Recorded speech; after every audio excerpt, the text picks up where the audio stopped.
So the Blue Rose is back. Pretty sure it's gonna be for the last time. It's one day out of the paint shop. It looked pretty good. Dude had it painted in like a day, believe it or not. I thought he was kidding. But yeah, he brought it to the house. It looked good.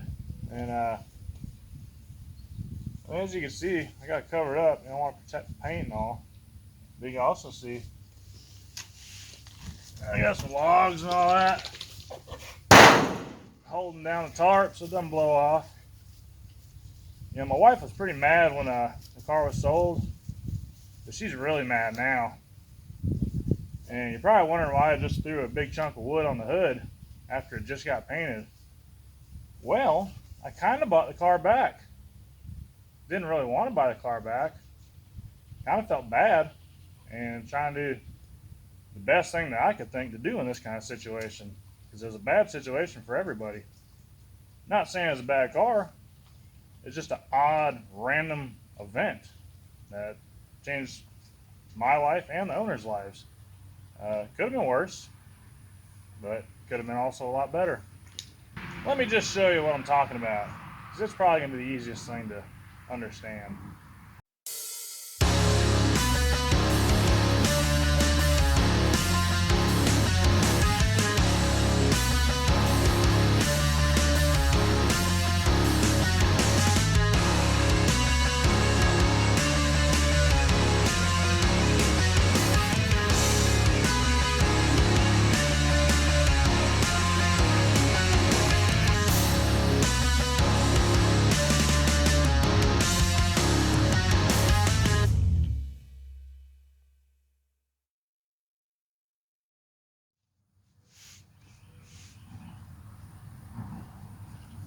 So where do I go from here?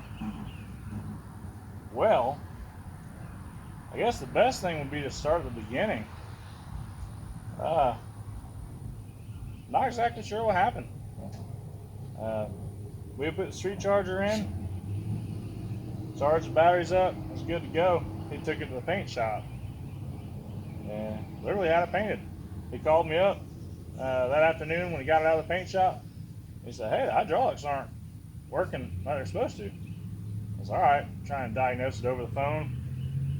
And I said, "Bring the car to me." I said, I'm kind of baffled over the phone. He fired the car up, street charger turned on, hydraulics worked fine. I said, all right. It's obviously something with the batteries because the street charger is doing its job. So he drove it over here. I tested the batteries. Two of them acted like they were bad, and they were the two that I didn't quite get a good charge on. I had charged the left two banks, or the left two batteries, I should say. It's all one bank. Charged the left two batteries while I was installing the street charger. They got a pretty deep charge on them. And the right batteries, I got probably 20 minutes charge on one of the batteries. And we got it all done. Got the street charger done. It was very responsive, acted like the batteries were fully charged. Someone said, it wouldn't hurt to drive it quite a ways. That way the batteries can charge. Because I knew the passenger side weren't topped off. But, he took it right to the paint shop, which is maybe 30 minutes from where I live. Took it there, had it painted, literally, like I said, a day. I couldn't believe it. And he had called me. Like I said, he called me from the paint shop. Had a problem. So, all right, bring it over. Tested the batteries. The ones on the driver's side were fully charged and good. The ones on the passenger side, my load tester, they said 12 volts. But as soon as I put a load on them, they just dropped down. And I thought to myself, I was like, well, those are brand new batteries, literally. The ones on the passenger side are maybe a month old, if that. And I said, well, that's kind of weird. And I said, I'd like to charge them. And I don't think they're bad. I just think they have a low charge. So I told him, I said, if you want to leave the car here, I'll charge one battery today. I'll charge the next battery, in the morning. He was like, that's cool. I can do that. He was like, I was really wanting to ride. I just got a paint shop. I've been there. I felt the same. I felt how, I felt how he feels. I've been anxious to get out my car and have stuff not work the way I wanted to. So I was sitting there thinking, I've got some brand new batteries laying around that I bought for my Cadillac. And I said, I've got two batteries. They're brand spanking new. I said, I'll just pull these ones out, if there is a problem with them, I'll take them warranty out. I'll put them back on my shelf. I'm not out anything. So I'll throw these in. That way he doesn't have to wait. He can go out and have fun. And he was pretty happy about that. So we swapped them out, hooked the ground up, hit the switch, come alive. You know, it worked just fine. Everything was good. His front end was fast. Hopped it a little bit for him. You know, he told me, he's like, man, you make that look easy. He's like, I was trying to hop it. I just can't get it down. I told him, it just takes practice. You got to get a rhythm. You know, it just takes a feeling for doing it. So we buttoned up the trunk, put the beauty boards back in. He had it off. You know, no problems at all. So at that time, I got ready to go to bed. So I go to bed about 8 o'clock. I hear the doorbell ringing. My dogs are barking. My wife comes in there and says, hey, the guy with the Cadillac's here. It's on a rollback. It looks like it was on fire. You know, I'm waking up out of a daze. I'm like, what? You know, what's going on? I'm getting dressed, and I walk out the front door. Sure enough, there's a rollback sitting in my driveway. Bunch of cars, bunch of lights. I'm like, walk out the door and say, what the hell is going on? The dude come up to me and said, hey, I was driving down the road, and the thing caught fire. And I'm like, still, like I said, waking up, I'm like, one more time, what happened there? He said, I was driving down the road. He said, I had some buddies behind me. He said, we were just cruising. He said, my buddy come up next to me. He's, shaking his hands. He said, I thought he just wanted me to hit the switch, something like that. And he said, he just really started shaking his hand. He was pointing to pull over to the side of the road. And he said, we pulled over, and his friend was like, hey, there's fire coming out from underneath the car. I'm like, Jesus. And he said, yeah, we got out. And he said, the car just went up in flames. He was like, I don't know if something under the hood or under the car caught on fire. And as soon as I seen the car, I was like, was it something I did? Did I wire the street charger wrong? I'm like, it's got a fuse, and just like an amp, it's got a fuse closest to the battery you can possibly get. The trunk is in perfect intact condition, so it wasn't the hydraulics. Start looking over the car, thinking maybe it's something I did. I can't find anything. Like I've had this car 6 years that I've drove it daily, and it's not a lie. I drive it daily. I drive it to work. As I told the guy, I said, it's a reliable car. It ain't something like I sold you a piece of junk. We were getting ready to go cruise it the night he come and bought it. So I definitely wouldn't go out and cruise something if I had any reasonable doubt that it was going to be a problem. And like I said, we looked and looked and looked. I can't have any explanation of what happened to the car. I don't know, maybe he was hopping it, broke a hose, or a hose leaked on a manifold, or something. When it was over that day, there was no leaks in the driveway, there was no smell of fuel, anything, no signs of any kind of problem whatsoever. So we had talked, and we basically understanding it is an unfortunate situation. I wouldn't assume it was nothing he did. Like I say, he had just painted the car. He loved the car. So I highly doubt it's something intentional. He had just bought it. He didn't even have insurance on the car. So definitely don't think it was something intentional. Obviously, I didn't think it was anything I did. I went over the car, looked at it, can't think of anything. If I'm wrong, I'm going to admit I'm wrong. I'm a man of my word, and that's how most people know me. But we come to the conclusion that it was an unfortunate situation. Something bad happened. We don't know what, we don't know why, we don't know how. He had asked for all of his money back. That's all. I can't do that. So this was my daily driver. I have to get another car. I have to have a way to go to work. So it's not going to happen. I am sorry that this happened. But there's literally nothing I could do. At the time, I told him, I said, you need to contact the insurance company. That's what he told me. He's like, I don't even have it insured. I was like, man. So he asked, he's like, could you do half back? And I was like, no. And he basically put it as I'd be buying the hydraulics back, and I could use them on my Fleetwood. I said, well, I already had the hydraulics on my Fleetwood, and that's more money than what I would buy the hydraulics for. So I was like, I can't do that. I'm willing to help. I'm willing to try and make the best of a bad situation. Like I said, I do feel bad. So I'm trying to ease both of our pains. We both took a loss. I've got a lot of time, a lot of pain, love, sweat, tears, labor, everything in this car. That's the last thing I would want to see. And that's definitely the last thing my wife wanted to see. So I told him I can give you $2,500 back. That would kind of basically be like getting hydraulics. Yeah, it's an expensive setup, but like I said, I wanted to try and help out in a bad situation. I wanted everybody to not, go through as much pain as what we have to do. Everybody kind of come out a little bit better instead of both of us taking a complete loss. So he agreed to that. He said that's fine. It's better than nothing. And I know most people would say he bought the car. It was as is. Tough luck, And I kind of felt that way too. But like I said, it was a bad situation. He didn't have the car that long. Do I feel it's something that I've done? Not at all. I've looked over the car. Everything's fine. Everything in the trunk is perfect. I mean, I'll show you pictures here in a second. There's barely any soot. And as I said earlier, I wondered when it came up if it was a street charger or a battery or something like that. Everything's intact. Everything's just how it was when I left the house. The PVC that I have over the cylinders to keep everything quiet, they're not even melted. So the fire either started up here or started in the car. Either I do not know. As I said, he said fire was coming from underneath the car. So all the wires are run on the inside of the car for the street charger. All the wires for the switches are inside of the car.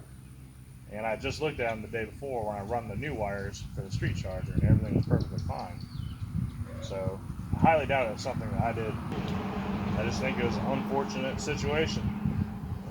As I told him, I said, God had a reason why it happened. I said, he had a better reason that nobody got hurt. The new owner, he had children, he had kids. It was a good thing that they weren't in the car. I think it was him and his girlfriend, or him and a friend, something like that. But everybody got out safely, and luckily somebody riding with them seen it, before. So it could have been a lot worse. Could have been a lot better, He could have enjoyed the car, went on with it, had a good time. For some reason that didn't happen. So, that being said, I'm going to give you a walk around of it, show you the damage. This is going to be the last video of the Blu-rays. So if you're new to the channel, you may not know the history of this car. I've had it for 6 years, and I hate to say it, but this isn't the first time that it's come up to my house after it had been caught on fire. Granted, the first time it caught on fire, I didn't own the car. The car has actually been in 3 fires. The previous owner, when he had it, his house caught on fire, and it did a lot of damage to the paint on the hood. That's why the hood's always been faded. And after that, probably a year or so later, I would say, he had some parts in the trunk, and they touched the live side of the solenoid and ground it out against the quarter panel, and it burnt the rear end of the car off. And after that is when I got the car. And I cut the quarter panels off, redid it, redid the whole trunk, painted it back, and I've drove it ever since.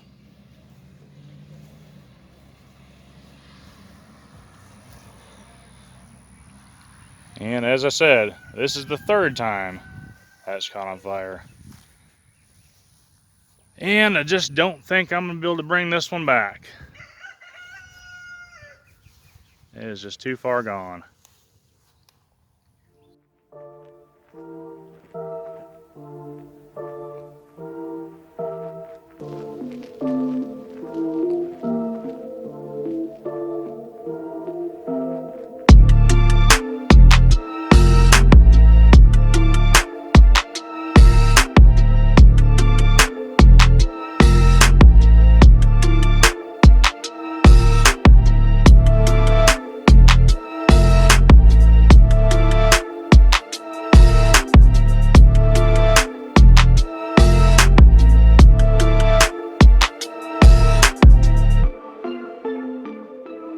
And there's inside the trunk.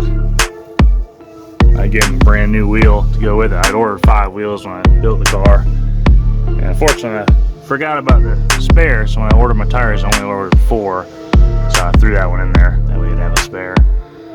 But as you can see, the trunk is in the same condition as when it left.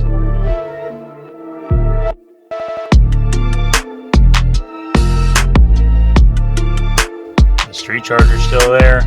None of the wires are burned up. That's what told me that wasn't the fault there. That tape there. It's just a labeling what wire is what.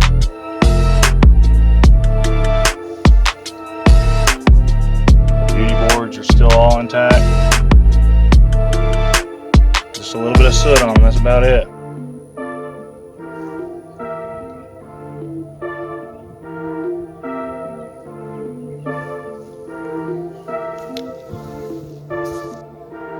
I haven't messed with anything in the trunk yet.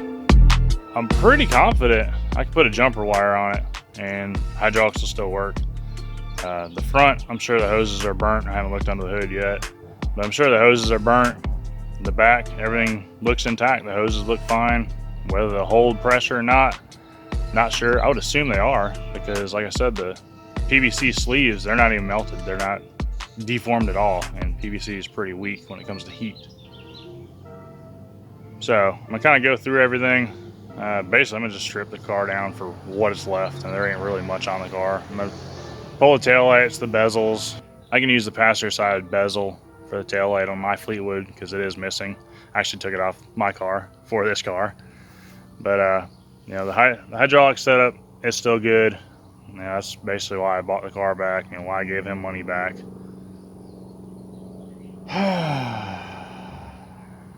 But yeah, it's a bad situation.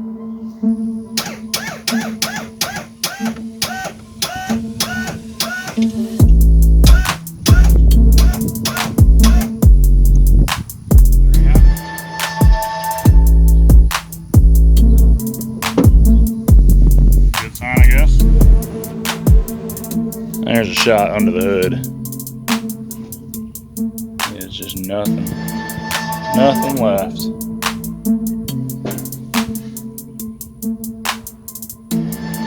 Nothing left at all.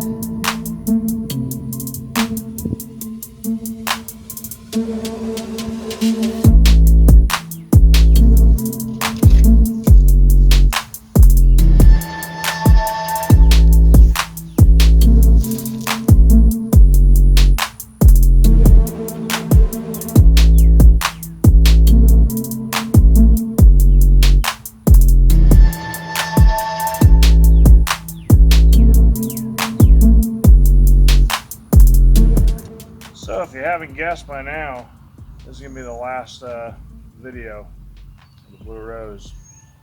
It's about to go to the junkyard in the sky. It sucks that it happened the way it did. The only good thing I can say out of it is nobody got hurt. Everyone got out safely. So if you're thinking about one thing to add to your car, fire extinguisher would probably be a good thing. Don't think it could have saved this as bad as it was, but it's a good thing to have just in case. So I'm gonna get to work on this thing, taking out what little bit is salvageable, and send it on its way. If you watch some other videos, you may know about dumps melting down, how bad they stink. It doesn't have nothing on this. So until the next video, try and stay safe and keep an eye on your project. Not everything can be foreseen. You know, here's one of the scenarios. Everything going good, something can go bad. Sometimes you just don't see it coming. Well, there she goes for the last time. She will not be back after this trip. You served me well.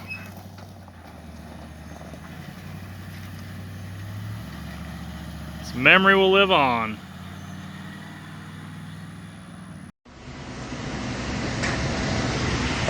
What seems to be the problem?